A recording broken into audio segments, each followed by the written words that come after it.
upbeat, thoughtful music begins and fades slightly into the background. Ever look up at the night sky and just feel small?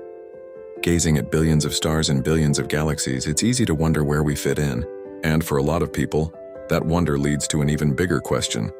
Could a being like the God described in the Bible actually exist within this vast scientific universe?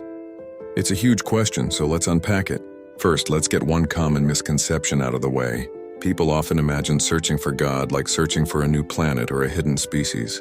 They think, if God exists, we should be able to detect him with a telescope or a particle accelerator, right? But this misunderstands what the Bible actually claims God is. The biblical concept of God isn't of a physical being made of atoms and molecules, living on some cloudy planet just beyond our reach. Instead, God is described as a non-physical, non-contingent being. Let's break that down. Non-physical means he exists outside of space and time. Think about it. If God created the universe, the Big Bang, space-time, all of it, he couldn't be contained within it. It's like asking where the author of a book is located inside the story. The author isn't a character on page 52. They exist on a completely different level of reality from the story they wrote. So if God created our 4 dimensions, length, width, depth, and time, he would logically exist in dimensions beyond our own.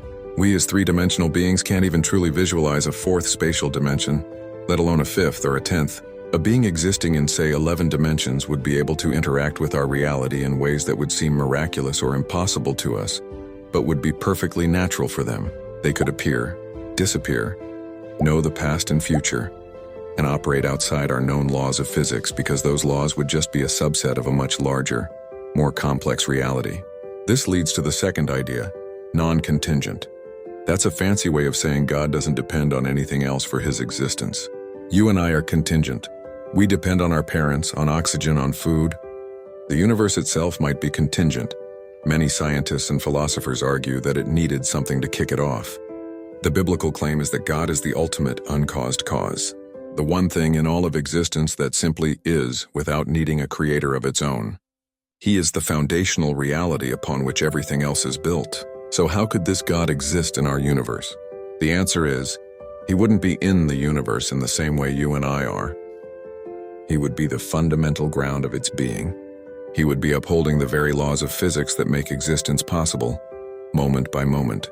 The fine-tuning of the universe, the mathematical constants that are so perfectly dialed in for life to exist, believers would point to these as the fingerprints of that transcendent author, the evidence of a mind behind the math. So is it possible for the God of the Bible to exist? Well, if we limit our search to only what we can see and measure within our 4 dimensions, we'll likely come up empty.